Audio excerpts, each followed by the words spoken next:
Bienvenidas y bienvenidos a esta nueva exploración. Hoy nos metemos de lleno en el Diario Oficial de Colombia, el del viernes 19 de septiembre de 2025. Una nueva jornada de análisis. Exacto. Como siempre, tenemos aquí varias resoluciones, decretos, documentos oficiales que marcan decisiones del gobierno. Así es. Y nuestra misión, pues, sigue siendo la misma: sacar lo más importante, entender qué implican y ver cómo se conectan estas normas. ¿Listos para empezar? Lista. Vamos a ver qué encontramos hoy. Pues mira, lo primero que llama la atención es algo curioso. La propia imprenta nacional se promociona dentro del diario. Ajá, ¿sí? Se presentan como solución integral a necesidades gráficas, hablan de agilidad, transparencia, sobre todo para contratos entre entidades públicas. Fíjate, es interesante, ¿no? Que usen su propio medio, el Diario Oficial, para publicitarse, siendo una empresa industrial y comercial del Estado, con más de 100 años ya. Claro. Mencionan su tecnología, preprensa digital, offset, todo eso. Pero al final es un recordatorio de quién materializa la difusión de todas estas normas que vamos a desmenuzar. Una especie de publicidad interna del Estado. Un buen punto. Bueno, dejando la imprenta, entremos ya en materia con el Ministerio de Hacienda. Tenemos la resolución 2332 de 2025. Ajá. Esta modifica y adopta el reglamento del Comité Institucional de Coordinación de Control Interno, el CICI. Entiendo que ya existía, ¿no? Pero le ajustan las tuercas. Exacto. El CICI no es nuevo, pero esta actualización, que viene de una sesión de julio, busca, reforzar su rol. Es como el guardián del control interno en el ministerio. ¿Guardián en qué sentido? Pues que no solo asesora, tiene capacidad de decisión. Define estrategias, políticas, lineamientos para que el sistema de control interno del ministerio funcione bien, o sea, para que haya controles efectivos. Ok, ¿y quiénes están en ese comité tomando esas decisiones importantes? La composición muestra su nivel. Lo preside el ministro o ministra de Hacienda. O el viceministro general si no está el titular. Alto nivel. Sí. Y también están el viceministro técnico y el secretario general. Básicamente, la cúpula directiva del ministerio. ¿Y qué hacen concretamente? ¿Evaluar papeles? Mucho más que eso. Evalúan cómo está todo el sistema de control, sí. Aprueban los planes de auditoría interna, hacen seguimiento a si se cumplen las recomendaciones, también analizan la gestión de riesgos, revisan cómo van los planes de mejoramiento, y una cosa muy importante. Dime. Tienen la potestad de aprobar el retiro de hallazgos de la Contraloría General. O sea, si el ministerio implementó acciones correctivas y el CICICHI considera que fueron efectivas, pueden dar por cerrado ese hallazgo ante la CGR. Ah, caray. Eso es bastante poder, ¿no? Poder decirle a la Contraloría, esto ya está resuelto. Sí, demuestra un nivel de responsabilidad y autonomía importante. Y bueno, la Secretaría Técnica la lleva a la Oficina de Control Interno, pero ellos participan con voz, sin voto. Organizan, preparan actas, pero no deciden. Entendido. ¿Y mencionaste también modalidades de sesión? ¿Algo nuevo ahí? Pues, además de las típicas presenciales y virtuales sincrónicas, permitan sesiones asincrónicas. ¿Asincrónicas? ¿Cómo es eso? Si por alguna razón no todos pueden coincidir en tiempo real, se les envía la documentación y pueden votar electrónicamente en un plazo corto, usualmente un día hábil. Es para agilizar. Tiene sentido. Para no frenar decisiones por agendas. Exacto. Ah, y un detalle. Si se quieren grabar las sesiones, hay que pedir permiso. Curioso. Bueno, cambiemos de ministerio. Vamos a salud. Resolución 1912 de 2025. Ajá. Aquí se habla de apoyar la organización y puesta en funcionamiento del nuevo Hospital Universitario San Juan de Dios y Materno-Infantil. ¿Qué tiene de particular este hospital? Este hospital no es uno más. Se creó por decreto ley hace un par de años. Y tiene un estatus especial. Es una entidad nacional, sí, adscrita al ministerio, pero funciona con autonomía administrativa y financiera. Como una empresa. Bajo el régimen de una empresa industrial y comercial del Estado, una ICE. Y su importancia es muy estratégica. ¿Por qué estratégica? Porque no es solo un hospital. Se le ve como parte del sistema de salud, claro, pero también del de ciencia y tecnología, incluso del patrimonio cultural. Y además va a ser clave en formar personal de salud. o sea, múltiples roles. Exacto. El gobierno lo considera fundamental para las metas del Plan Nacional de Desarrollo, el de Colombia Potencia Mundial de la Vida. Por eso, esta resolución lo que hace es formalizar que el ministerio le va a dar acompañamiento y asesoría para que arranque a operar ya, rápido. Es una apuesta fuerte. Entendido. Fuerte apuesta. Ahora, un giro completo. Ministerio de Minas y Energía. Resolución 40418 de 2025. Cambio de tema total, sí. Medidas por un mantenimiento programado en la planta de regasificación de Cartagena. Esto va a afectar el suministro de gas natural del 10 al 14 de octubre. Suena delicado. La planta en Cartagena es crucial, sobre todo para la costa Caribe, porque procesa el gas natural licuado que se importa.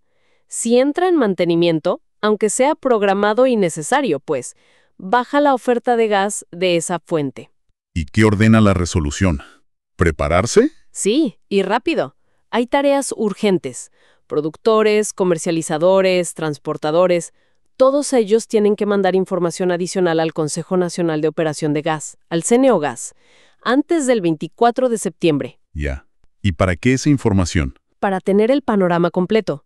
Y también el Centro Nacional de Despacho, el CND, tiene que calcular cuánto gas van a necesitar las termoeléctricas del Caribe para que no falte luz durante esos días, también antes del 24. Ok. ¿Y los que consumen ese gas, como las termoeléctricas, tienen que esperar a ver qué pasa? No. La resolución es muy clara en eso. Los generadores térmicos y otros agentes que tengan contratos firmes de gas importado tienen la obligación de moverse ya. Tienen que gestionar activamente la compra del gas que necesiten para cubrirse en ese periodo. Ah, bien. O sea, no es opcional. Para nada. Y deben informar al ministerio cómo les fue en esas negociaciones antes del 6 de octubre. ¿Y después? Con toda esa información, el ministerio sacará una circular con el balance. Cuánta oferta hay, cuánta demanda se espera. Y si se confirma que el gas no alcanza, ahí sí. Ahí sí que. Cortes. Se aplica un orden de prioridad estricto para el gas que quede disponible. Primero va lo que llaman demanda esencial. ¿Y qué es esencial según esta norma? Lo primero, el gas que necesita el propio sistema de transporte para funcionar, las estaciones de compresión. Luego, los usuarios residenciales y los pequeños comercios. También el gas vehicular, el GNCV, y las refinerías, pero ojo, solo para su operación principal, no para autogenerar electricidad si pueden tomarla de la red. Entiendo. Se protege al ciudadano común y algunos usos estratégicos. La industria grande y otras térmicas quedarían más abajo en la lista. Exactamente. Ese es el plan si hay escasez. Queda claro. Bueno, sigamos. Ministerio de Comercio, Industria y Turismo. Decreto 1025 de 2025. Esta reglamenta las compensaciones industriales, el famoso offset, en compras de defensa. Ajá. Un tema complejo y estratégico. Y lo conecta con la Política Nacional de Reindustrialización. Suena interesante esa mezcla. Lo es. A ver, el offset, para que todos entendamos, es básicamente cuando Colombia compra equipos de defensa caros a un proveedor extranjero. Como aviones, barcos. Exacto. Y ese proveedor se compromete a compensar esa compra invirtiendo o transfiriendo tecnología o conocimiento de vuelta a Colombia, usualmente en áreas industriales o tecnológicas. Ya. ¿Y qué hace este decreto nuevo? Lo que hace es formalizar que una parte de esa compensación, de ese offset, tiene que ir sí o sí a proyectos que apoyen la política general de reindustrialización del país. Y esa parte la gestiona el Ministerio de Comercio. ¿Qué parte? ¿Cuánto es? Como mínimo, el 10% del valor total de la obligación de offset tiene que destinarse a estos proyectos de reindustrialización gestionados por Mincomercio. El resto, el 90% o menos, sigue bajo la política de offset más tradicional de Mindefensa, que quizás se enfoca más en el propio sector defensa. Siempre es el 10%. Mínimo el 10%. Hay una excepción. Si se trata de una compra militar gigantesca de $3.000 millones o más en un solo contrato, Mincomercio podría gestionar un porcentaje mayor de ese offset. Ok. Y mencionaste algo que me llamó mucho la atención al principio, que estas compensaciones que maneja Mincomercio quedan fuera del sistema de compra pública. ¿Cómo es eso? Este es un punto crucial y que seguro generará debate. Significa que para elegir qué proyectos de reindustrialización se apoyan con ese 10% o más del offset y qué empresas colombianas se benefician. No se usa SECOP ni las licitaciones normales. Exacto. No siguen las reglas y plataformas habituales de contratación estatal. Se crea un comité asesor liderado por Mincomercio y Mindefensa para guiar este proceso de selección. ¿Y por qué harían eso? ¿Agilidad? Posiblemente la justificación sea esa: buscar más agilidad y flexibilidad para escoger proyectos muy estratégicos. Pero claro, sacar procesos del marco general de compra pública siempre genera preguntas sobre transparencia, sobre cuáles serán los criterios exactos de selección. Sí, es un punto delicado. ¿Y cuándo es obligatorio incluir este offset ligado a reindustrialización? Es obligatorio en contratos de defensa que se paguen con presupuesto nacional y que superen los 3 millones de dólares. La norma también dice qué tipo de transferencias se buscan: capacidades para fabricar cosas aquí, transferencia de tecnología, ayudar a exportar, investigación y desarrollo. O sea, ¿usar el gasto militar para impulsar otras áreas? Esa es la idea central. Y Mincomercio tendrá que sacar más reglas sobre cómo se valora todo esto, cómo se hacen las convocatorias, cómo se eligen los beneficiarios. Es todo un nuevo esquema. Bueno, sigamos con entidades de supervisión. Superintendencia de Transporte, Resolución 14673 de 2025. Ajá. Introduce un capítulo nuevo a su circular única, el Programa de Transparencia y Ética Empresarial, el PTTE.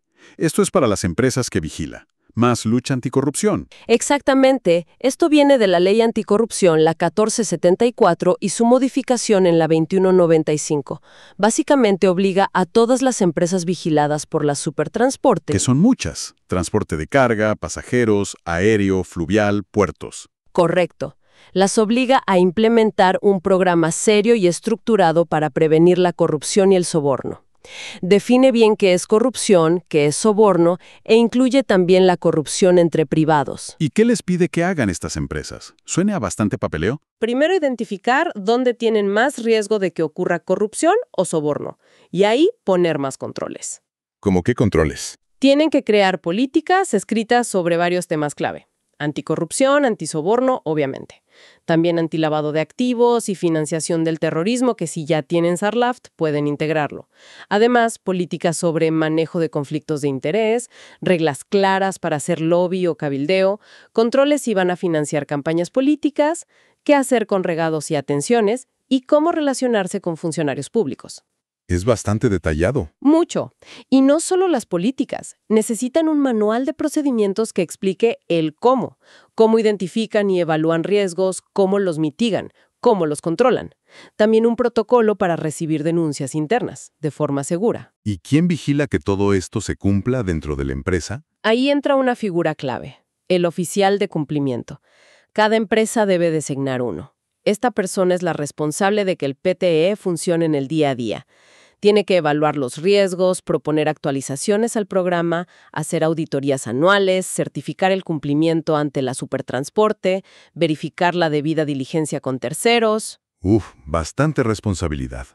¿Cualquiera puede ser oficial de cumplimiento? No, hay requisitos. Tiene que vivir en Colombia, tener formación específica en gestión de riesgos, mínimo un diplomado de 90 horas o una especialización, y muy importante, no puede ser parte de la administración, ni de la junta directiva, ni ser el revisor fiscal, ni el auditor interno. Tiene que tener cierta independencia. Entiendo. ¿Y si a pesar de todo detectan algo raro? El PTT exige actuar.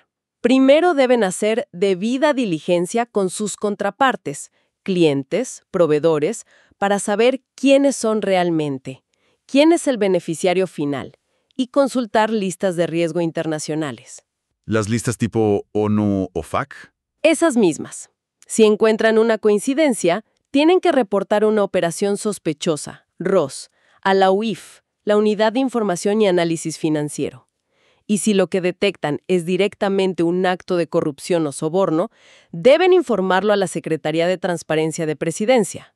Es un sistema que busca cerrar grietas. Se ve robusto en el papel. Esperemos funcione en la práctica. Ahora, Superintendencia de Industria y Comercio, la SIC, Circular Externa 006 de 2025. Sí.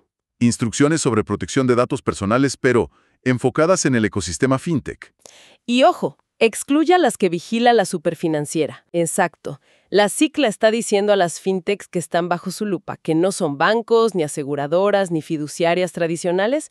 Oigan, las leyes de protección de datos, la 1266 de Habeas Data Financiero y la 1581 del régimen general, les aplican a ustedes también. Y les da instrucciones claras. ¿Qué es lo más importante para nosotros, los usuarios de esas fintech? Varias cosas. Primero, les recuerdan que solo pueden usar nuestros datos para fines legítimos y por el tiempo justo y necesario. Nada de acumular datos por si acaso. Minimización. Bien. Segundo, transparencia total. Tienen que decirnos claro para qué quieren los datos, cómo los van a usar, cuánto tiempo, qué derechos tenemos y cómo ejercerlos. El consentimiento informado. Exacto. Y mecanismos claros para darlo o quitarlo. Tercero, seguridad. Tienen que tener medidas apropiadas para proteger la información. Pero quizá lo más directo y novedoso A ver. es la prohibición expresa de usar la lista de contactos de nuestro celular o nuestras referencias personales para hacer gestión de cobranza, salvo que nosotros hayamos dado una autorización explícita para eso específicamente. Ajá. Eso es clave. Porque había quejas de esas prácticas abusivas, ¿no? Llamar a toda la familia, amigos. Justamente. Esto refuerza la ley Dejen de Fregar y busca cortar de raíz esas prácticas en el sector fintech de crédito, que a veces eran muy invasivas. Me parece una instrucción muy necesaria. Sí, y también les recuerda que deben tener claro quién es responsable y quién encargado del tratamiento de datos, y cumplir reglas si van a transferir datos fuera del país. Básicamente, un llamado al orden y a la responsabilidad con la información personal en este sector tan dinámico. Clarísimo. Bueno, una parada rápida en el INVIMA, el Instituto Nacional de Vigilancia de Medicamentos y Alimentos. Resolución 2025-046281. Sí, esta es más técnica. Modifica un plan de contingencia para trámites de registro sanitario de medicamentos. ¿Qué cambia en esencia? En lo esencial es que extiende la vigencia de ese plan, que ya buscaba agilizar trámites para evitar desabastecimiento. Pero lo más importante es que añade 2 criterios nuevos para priorizar trámites. ¿Cuáles? Ahora también se le dará prioridad a las solicitudes de cambio de fabricante de un medicamento, si ese cambio está relacionado con un seguimiento por riesgo de desabastecimiento. Tiene lógica. Y segundo, también se priorizarán a solicitudes de registro nuevo o modificaciones de vacunas para prevenir enfermedades respiratorias agudas. Se mantienen los criterios anteriores, claro. Medicamentos ya declarados en riesgo, los esenciales, etc. Es un ajuste para intentar responder más rápido a faltantes críticos, sobre todo pensando en temas respiratorios. Bien, medidas para agilizar respuestas a posibles crisis de salud. Y llegamos al final de nuestro recorrido de hoy con una avalancha de resoluciones del Fondo Nacional de Vivienda, FONVivienda. Uf, sí. FONVivienda siempre es prolífico en el diario oficial. Impresionante la cantidad. ¿Qué nos dice toda esta actividad tan intensa que está pasando en vivienda? Nos dice sobre todo la enorme complejidad y el volumen gigantesco que maneja la política de vivienda social. Es un trabajo administrativo constante, de día a día. Si intentamos agrupar lo que vemos aquí. A ver, ¿qué patrones identificas? Primero, muchísimas correcciones y ajustes menores. Resoluciones que modifican el valor de un subsidio que ya se había asignado porque hubo un error en el cálculo o en un reporte, resoluciones que corrigen un número de cédula, un apellido mal escrito, el municipio. O sea, ¿la gestión de datos masivos es complicada? Muy complicada. Y los errores pasan y hay que corregirlos formalmente. Segundo, obviamente el grueso son las asignaciones de subsidios familiares de vivienda, los SFB. Y vemos de todo tipo. ¿Cómo cuáles? Vemos subsidios para mejoramiento de vivienda, tanto en ciudad como en campo, con distintos esquemas. Asociativo, con entidades públicas, con gestión comunitaria a través de juntas de acción comunal o fundaciones. Ajá. Vemos también para vivienda nueva rural, bajo el programa Mi Casa en el Campo, muchos ligados a convenios con municipios específicos en distintas regiones. Norte de Santander, Cauca, Chocó, Putumayo. O acuerdos con organizaciones campesinas. ¿Y el programa Estrella? También, claro, vemos asignaciones de Mi Casa Ya para comprar vivienda BIS o VIP. Incluyen las asignaciones normales y las concurrentes, esas que se suman con el subsidio de las cajas de compensación. Mencionan el esquema de preasignación y la condicionalidad a tener el crédito aprobado. mucha variedad de programas. Muchísima. Y tercero, también vemos la otra cara de la moneda, la gestión de los problemas. Hay resoluciones que rechazan postulaciones porque la gente no cumplía requisitos, por ejemplo, ya tenían otra propiedad. Claro. Otras que aceptan renuncias voluntarias al subsidio, y varias que declaran la pérdida de ejecutoriedad de subsidios ya asignados. ¿Pérdida de ejecutoriedad? ¿Qué significa eso? Es un término legal que significa que el acto administrativo que asignó el subsidio ya no produce efectos, se cancela. ¿Por qué? Puede ser porque la persona falleció o porque no logró completar la compra de la vivienda en el plazo establecido o porque simplemente cambiaron las circunstancias que justificaban el subsidio. Se ordena sacar a esa persona del sistema. Entiendo. La realidad de la gente cambia. Exacto. Y cuarto, vemos también la parte más financiera y de gestión de programas.